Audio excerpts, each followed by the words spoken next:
আজকের বিশেষ খবর, ছেলের নামে বিদেশি সম্পত্তি, দুর্নীতি মামলায় দোষী সাব্যস্ত। কত টাকা রেখে গিয়েছেন খালেদা জিয়া? ৩১ বছর আগে আমাকে দেশ থেকে তাড়িয়েছিলেন খালেদা জিয়া। ওর মৃত্যুতে এবার আমার কি নির্বাসন ঘুচবে বলেছেন তাসলিমা। মোল্লাতন্ত্র নিপাত যাক, এবার বিদ্রোহের আগুনে জ্বলছে ইরান। খামেনি বিরোধী প্রতিবাদে উত্তাল তেহরান। বাংলায় দুঃশাসন এসেছে শকুনের শিষ্য, অমিত শাহকে একই জবাব দিলেন মমতা বন্দ্যোপাধ্যায়। বন্দরে আগুন ঝরাল সৌদি, প্রবল যুদ্ধের আশঙ্কায় ইয়েমেনে জারি জরুরি অবস্থা। খালেদার প্রয়াণের দিনেই বিএনপি থেকে বহিষ্কার হিন্দুসহ ৯ নেতা। জ্বলে পুড়িয়ে মরবে বাংলাদেশের ভারত বিরোধীরা, খালেদার জানাজায় যোগ দিতে ঢাকায় জয়শঙ্কর।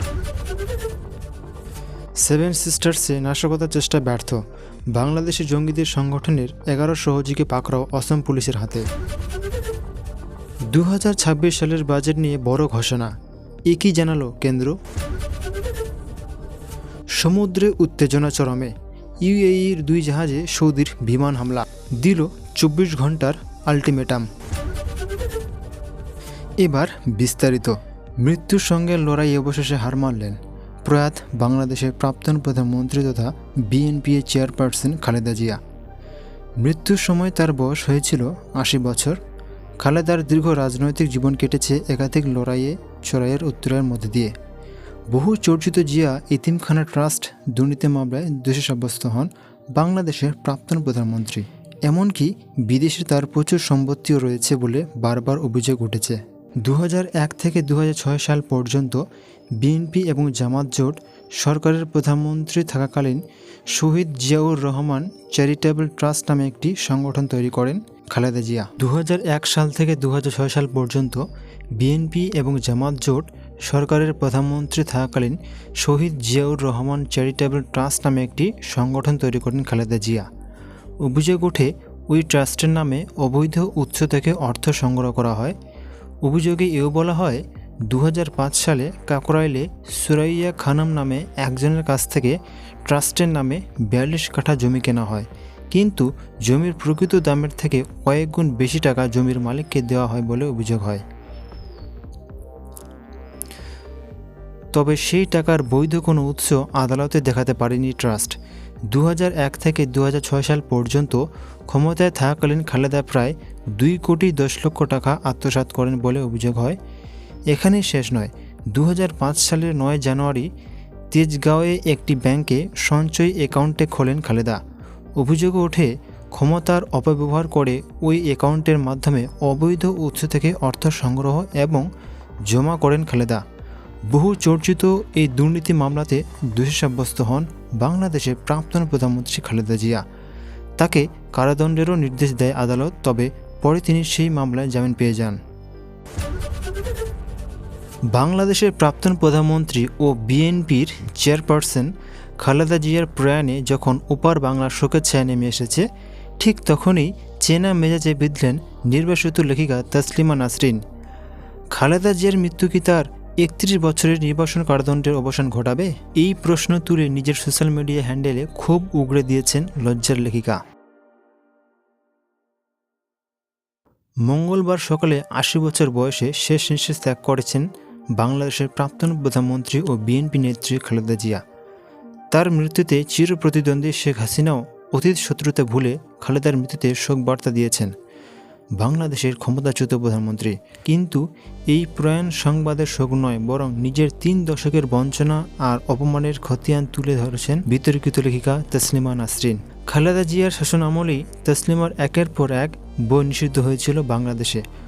মঙ্গলবার ফেসবুকে ও এক্স হ্যান্ডেলে দীর্ঘ পোস্টে সেই দিনলিপি স্মরণ করে দিয়েছেন লেখিকা।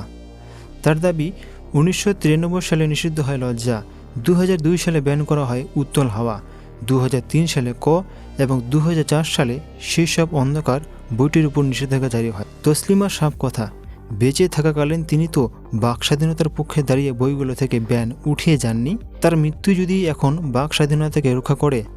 এছাড়া ১৯৯৪ সালে একজন ধর্মনিরপেক্ষ ও মানবতাবাদী লেখকের বিরুদ্ধে ধর্মীয় অনুভূতিতে আঘাত দেওয়ার অভিযোগে মামলা দায়েরের প্রসঙ্গ তিনি তুলে ধরেছেন। এছাড়া তিনি বলেছেন, সেই সময় তার বিরুদ্ধে গ্রেপ্তার পরোয়ানা জারি করা হয়েছিল এবং পরবর্তীতে তাকে দেশ ছাড়তে বাধ্য করা হয়। অভিযোগ রয়েছে যে খালেদা জিয়া শাসনকালে তাকে দেশ ফিরতে দেওয়া হয়নি। 3 বছর আগে মাহসা আমিনির মৃত্যুর প্রতিবাদে উত্তাল হয় ইরান। আরব বসন্তের স্মৃতি উস্কে 3 বছর পর ফের বিদ্রোহের আগুন মধ্যপ্রাচ্যের এই দেশে। এবার ইরানের মোল্লাতন্ত্রের বিরুদ্ধে সরব সে দেশের মুক্তমনরা। রাজধানী তেহরান, মাশহাদ সহ একাধিক শহরে পথে নেমে প্রতিবাদ দেখাচ্ছেন হাজার হাজার মানুষ। তাদের একটাই দাবি, দেশে মোল্লাতন্ত্র নিপাত যেতে হবে। পতন হোক আয়াতুল্লাহ আলী খামেনি সরকারের। খামেনির আমলে ইরান চরমে পৌঁছেছে মূল্যবৃদ্ধি, শুধু তাই নয়, মার্কিন ডলারের তুলনায় ব্যাপক হারে পড়েছে রিয়ালের দাম। এসবেরই প্রতিবাদ গত 2 দিন ধরে ইরানের বিভিন্ন শহরে বিক্ষোভ দেখাচ্ছেন সাধারণ মানুষ। এর সঙ্গে এবার দেশ থেকে মোল্লাতন্ত্র উৎখাতে ডাক দিয়েছেন আন্দোলনকারীরা। বিক্ষোভ দমাতে পাল্টা লাঠিচার্জ করেছে নিরাপত্তা কর্মীরা। বিক্ষোভকারীদের ছত্রভঙ্গ করতে ফাটানো হচ্ছে টিয়ার গ্যাসের সেল। আন্দোলনকারীদের অভিযোগ, বিদ্রোহ দমনে অমানসিক অত্যাচার করেছে সরকার। সেই সংক্রান্ত একাধিক ছবি এবং ভিডিও ছড়িয়ে পড়েছে সমাজ মাধ্যমে। একটি ভিডিওতে দেখা যাচ্ছে আন্দোলনকারীরা স্লোগান দিচ্ছেন, কেউ ভয় পাবেন না, আমরা সবাই একসঙ্গে রয়েছি, দেশ থেকে মোল্লাতন্ত্র উৎপাদন করতে হবে, মৃত্যু হোক খামেনির।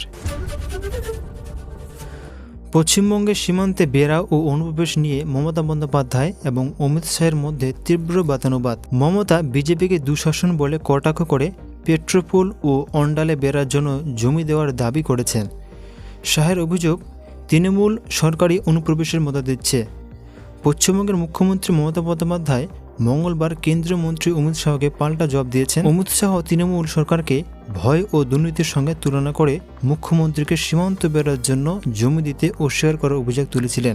এর জবাবে মমতা বন্দ্যোপাধ্যায় বলেছেন, বিজেপি নেতাদের মহাভারতের পৌরাণিক চরিত্র দুর্যোধন ও দুঃশাসনের সঙ্গে তুলনা করে বলেন, তৃণমূল সরকার পেট্রোপোল ও অন্ডালে বেড়া দেওয়ার জন্য জমি দিয়েছে। একটি জনসভায় তিনি বলেন, 14 বছর আগের পরিস্থিতির কথা মনে করুন, মানুষ ভয়ে থাকত। বাঁকুড়ার জন্য অনেক উন্নয়নমূলক কাজ করা হয়েছে এবং জল সংকট মেটাতেও অনেক কিছু করা হয়েছে।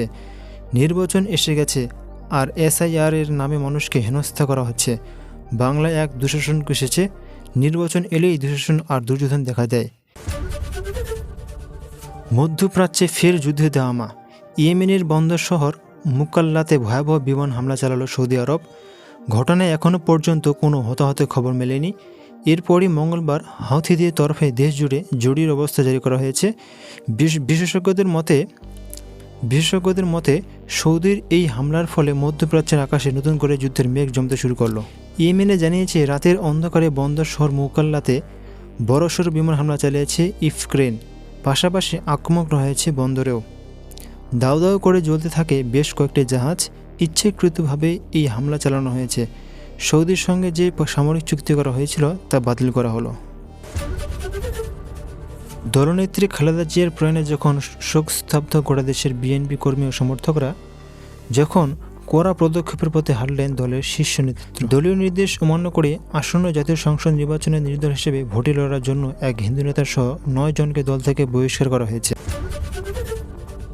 বাংলাদেশের প্রাক্তন প্রধানমন্ত্রী খালেদা জিয়ার জানাজায় যোগ দিতে বুধবার ঢাকায় যাচ্ছেন ভারতের বিদেশমন্ত্রী S জয়শঙ্কর। মঙ্গলবার ভারতীয় বিদেশ মন্ত্রকের তরফে জানানো হয়েছে, ভারত সরকার এবং ভারতীয়দের প্রতিনিধি হিসেবে জয়শঙ্কর বাংলাদেশের প্রাক্তন প্রধানমন্ত্রীর শেষকৃত্যে যোগ দেবেন।